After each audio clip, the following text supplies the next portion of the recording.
তাহলে শাবান উপলক্ষে একটা কর্মসূচি আমরা পেয়ে গেলাম, সেটা হলো বেশি বেশি নফল রোজা। এখন কথা হলো শাবানে এত বেশি নফল রোজা নবীজি কেন রাখতেন? দুইটা কারণ তো আমরা জানলাম। তো এইটা অবহেলার মাস, সেজন্য রোজাটাই কেন নবী সাল্লাল্লাহু আলাইহি সাল্লাম রাখতেন? অন্য কোনো নফল আমল তো করতে পারতেন।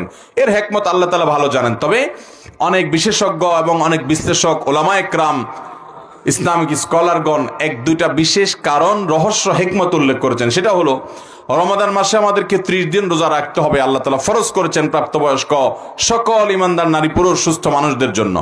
তো সেই রমজান মাসে যদি আমাদের রোজা রাখা লাগে, শাবান মাস থেকে যদি আমরা 2, 4, 10টা 20টা নফল রোজা রাখা শুরু করি, তাহলে রমজানের রোজা রাখাটা সহজ হবে। আগে থেকে অভ্যাসটা হবে, ওয়ার্ম আপ হবে, রিহার্সেল হবে, প্রস্তুতি নেওয়া হবে। হঠাৎ করে যদি রমজান রোজা শুরু করেন, অনেকে দেখা যায় সারা বছর রোজা রাখেন না, তো দেখা যায় হঠাৎ করে রমজান রোজা রাখার কারণে সে অসুস্থ হয়ে পড়ে, কিংবা তার রোজার সাথে সে শুট করতে পারে না, অসুবিধা তৈরি হয়। এই জন্য নবী সাল্লাল্লাহু আলাইহি সাল্লাম হয়তোবা আগে থেকে প্রস্তুতি নিয়ে নিতেন। 5 ওয়াক্ত নামাজের আগে, অনেক নামাজের আগে সুন্নত নামাজ আছে না নাই? জোহরের আগে সুন্নত নামাজ আছে না নাই? ফজরের আগে সুন্নত আছে না নাই? আবার কোন কোন নামাজের পরেও কি আছে? সুন্নত। ফরজটার, ফরজ ভার্সনের ইবাদতের আগেও সুন্নত থাকে, পরেও সুন্নত। এই সুন্নতের একটা কারণ এটাও, যদি বান্দার কিয়ামতের দিন ফরজের মধ্যে কোনো ঘাটতি থাকে, তাহলে নফল বা সুন্নত দিয়ে আল্লাহ তাআলা সে ঘাটতি পূরণ করে দিবেন। আর সুন্নাতের রিহার্সেলের মাধ্যমে ফরজটা যাতে সুন্দরভাবে হয়, সেটার জন্য প্রস্তুতির জন্য এই ব্যবস্থা আল্লাহ তাআলা রেখেছেন। ঠিক একইভাবে রমাদানের 30 দিনের যে ফরজ রোজা আমাদেরকে রাখতে হবে, তার আগে শাবানে কিছু নফল রোজার অভ্যাস করা, আবার শাবানের পরে শাওয়ালের 6 রোজা রাখা। ওই 5 ওয়াক্ত নামাজের আগে পরে যেরকম সুন্নত নামাজ আছে, রমজানের ফরজ রোজার আগে সুন্নত রোজা আছে, পরেও শাওয়াল মাসে সুন্নত রোজা আছে। অতএব রোজাগুলো রাখবো তো ইনশাআল্লাহ। আমরা অনেকে আছি, এটা জীবনে প্রথম শুনছি যে শাবান মাসে আবার বেশি বেশি নফল রোজা রাখতে হয়। তবে শাবান মাস সম্পর্কে আমাদের আরেকটা জিনিস জানতে হবে। রোজা রাখতে হবে, এটা তো আমরা জানলাম। আরেকটা জিনিস জানেন, সেটা হলো শাবান মাসের শেষের দিকে রোজা রাখা উত্তম না। রোজা রাখতে হবে শুরুর দিকে, মাঝের দিকে, এই দিনগুলোতে। শেষের দিনগুলোতে নবী সাল্লাল্লাহু আলাইহি সাল্লাম রোজা রাখতেন না। কারণ হলো শেষের দিনগুলো যদি টানা রোজা রাখেন, তাহলে রমজান আর গায়রে রমজানের ভিতরে পার্থক্য হবে না। এই জন্য আপনি শাবানের শেষের দিকে আর রোজা রাখবেন না। আপনি রোজার জন্য অপেক্ষা করবেন, রমজান থেকে শুরু করবেন। না হলে রমজানের আলাদা কোনো বৈশিষ্ট্য এটা বোঝা যাবে না যে টানা রোজা রাখছেন আপনি। এই জন্য শেষের দিকে নবীজি সাল্লাল্লাহু আলাইহি সাল্লাম এই মাসের রোজা রাখতেন না। বিশেষ করে একেবারে শেষের দিন, যেটা শাবানের লাস্টের দিন, যেটাকে বলা হয় ইয়াউমুশ শক বা সন্দেহের দিন। আমরা আমাদের ছোটবেলায় দেখেছি, আমাদের দেশে বিভিন্ন এলাকায় অনেক মুরব্বীরা শাবানের শেষের দিন অবশ্যই রোজা রাখতেন। কেন? তারা মনে করতেন শাবানের চাঁদ, এটা রমজানের চাঁদ দেখা যায় নাই শাবানের শেষের দিন। ধরুন শাবান 30 হলো, তো 29 তারিখে চাঁদ দেখা যায় নাই সারা দেশে। ওনারা 30 তারিখে শাবান, কিন্তু সেদিন তারা রোজা রাখতেন। কেন? মনে করতেন যে যদি চাঁদ দেখা যারা যায় নাই বলছে, হয়তো চাঁদ উঠছে, তারা দেখে নাই, মিস করে গেছে, তাহলে আমার রোজাটা রমজান হয়ে গেল যদি চাঁদ উঠে থাকে। আর যদি চাঁদ না উঠে থাকে, তাহলে শাবান হয়ে গেল। তো এইরকম চান্সে রোজা রাখে, এরকম কোন চান্সে রোজা রাখার নির্দেশ ইসলামে।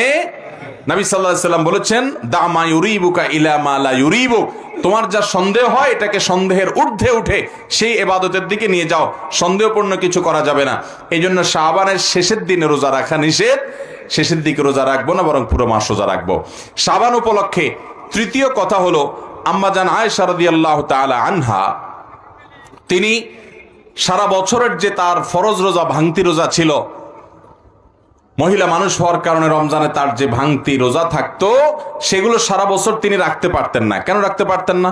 কারণ নবী সাল্লাল্লাহু আলাইহি সাল্লামের সাথে থাকতেন। নবীজি আইয়ামে বীজের রোজা রাখতেন না। আইয়ামে বীজ মানে চন্দ্র মাসের 13, 14, 15। এই যে 13, 14, 15 এই রোজাগুলোর ফজিলত আমরা অনেকে জানি না। নবী সাল্লাল্লাহু আলাইহি সাল্লাম এগুলো রাখার জন্য বহু সাহাবীকে ওসিয়ত করে গেছেন।